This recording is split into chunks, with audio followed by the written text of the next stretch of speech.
Buenos días amigos y seguidores del canal de efemérides mexicanas e internacionales. Hoy es día 15 de marzo del 2023, es miércoles. Y demos paso a la lectura de algunas de las efemérides más importantes del día de hoy.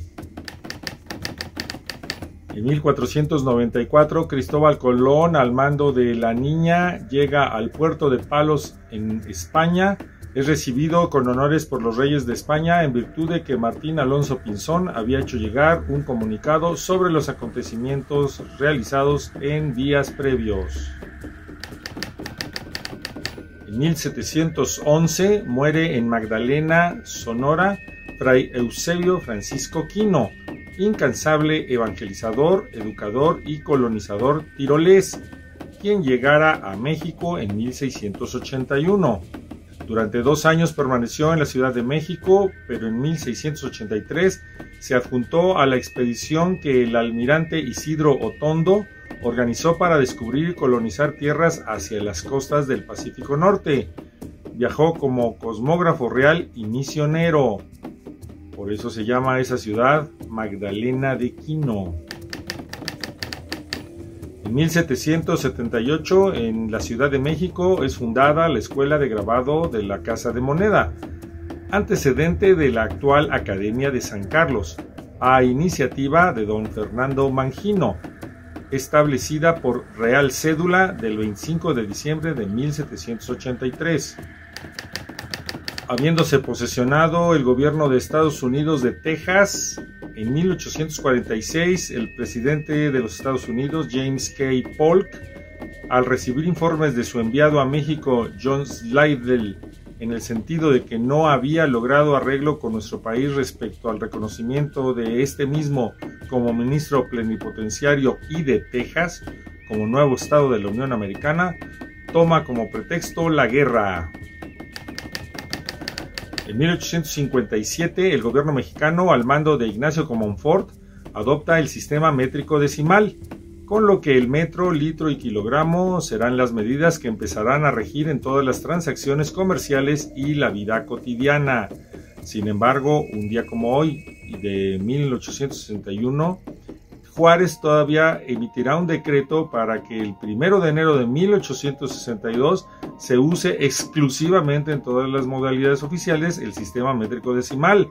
Ello porque no se había adoptado de manera cotidiana el decreto de Ignacio Comonfort. Ya en 1862 se acuñan monedas con este sistema. El emperador Maximiliano, siguiendo el ejemplo, entre 1864 y 1867 emite un decreto que da continuidad al trabajo de Comonfort. Y al respecto de la adopción del sistema métrico decimal, te dejamos en la parte de abajo un texto en donde podrás leer ampliamente sobre todos los detalles. En 1870 nace en la ciudad de Querétaro, Heriberto Frías, quien se distinguirá como militar, periodista y escritor, donde ganará fama merecida por el estilo garrudo de sus opiniones liberales. También será cónsul de México en España. Fue colaborador de diarios como El Mundo Ilustrado, El Imparcial y El Correo de la Tarde. Entre sus obras figuran Temochic, El Último Duelo y El Amor de la Sirena. Él muere el 12 de noviembre de 1925.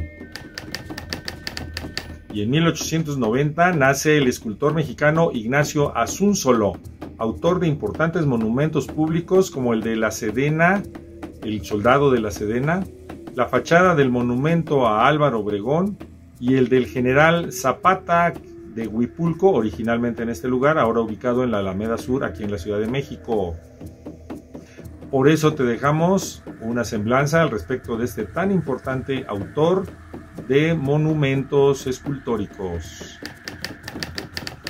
En 1908 nace en Hermosillo, Sonora, Alejandro Carrillo, quien destacará como notable abogado, periodista y orador, además político revolucionario y diplomático. A los 19 años obtendrá en San Antonio, Texas, el campeonato de oratoria en idioma inglés correspondiente a dicho estado. En 1917, por instrucciones del general Álvaro Obregón, ministro de Guerra del gobierno constitucionalista de Venustiano Carranza, se funda la Escuela Médico-Militar, iniciándose las clases bajo la dirección del coronel Guadalupe García García. En 1954 muere en la Ciudad de México el distinguido político y general revolucionario Adrián Castrejón Castrejón, quien naciera el 6 de junio de 1893 en Apaxtla, Guerrero. Castrejón se afilió a la Revolución Maderista del 2 de julio de 1911 en su propio estado, bajo las órdenes del general Salvador González, y muchas fueron sus hazañas a favor de las causas revolucionarias. En 1976 fallece la actriz Amparo Morillo. Llega a México en 1939 por el exilio español y se nacionalizó mexicana.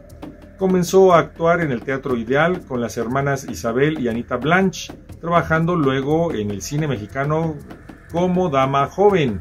Algunas películas de ella: La Barraca, La Cosecha, El que murió de amor y muchas otras. En 1974 financió un largometraje para el 11º concurso cinematográfico experimental, actuando en el mismo.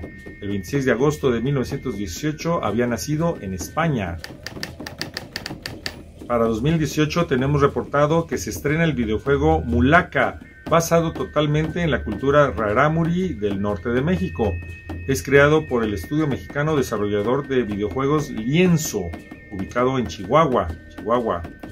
Luego de una extenuante investigación de 1 año y medio realizada en la Sierra Tarahumara, nosotros podemos ver en nuestra portada una de las escenas del videojuego. En el campo internacional, en 1830 nace el novelista, poeta y dramaturgo alemán Paul von Heyse, Premio Nobel de Literatura en 1910. Entre sus obras destacan La Furia y La muchacha de Trepi. Él muere el 2 de abril de 1914. En 1962 muere el físico estadounidense Arthur Compton, quien obtiene el Premio Nobel de Física en 1927 por su trabajo sobre los rayos X, autor de libros como Los rayos X y los electrones y La búsqueda atómica, un relato personal. Él había nacido el 10 de septiembre de 1892. Y en 2018 tenemos reportado que fallece el escritor, historiador y etnógrafo español José Ramón López de los Mozos.